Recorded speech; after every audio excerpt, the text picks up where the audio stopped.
ঘন্টা দাঁড়িয়ে আছি শিকদার ফিলিং স্টেশন 0 পয়েন্ট। আগে থেকেও যদি বলে যে তেল নেই বা এই কয়েকজনকে দেওয়া যাবে, এদের বিশৃঙ্খলা, এদের ম্যানেজমেন্টের সমস্যা।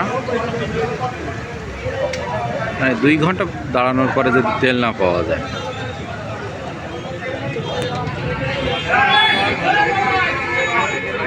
মানে এটা সত্যিকার অর্থে একটা ফালতু। এদের যে কর্মচারীরা আছে, কত মানুষ দাঁড়িয়ে আছে,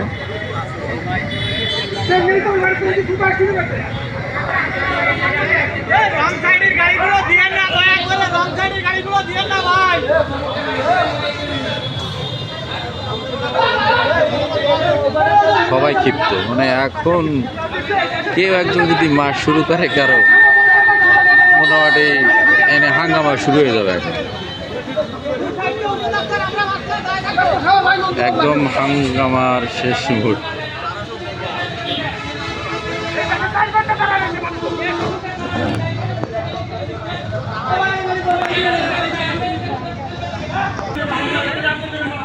মানে আগেও যদি বলে যে তেল নেই বা থাকবে না, বেশি নেই,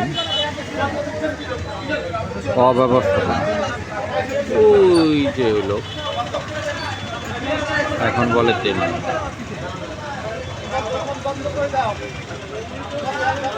কি একটা ফালতু।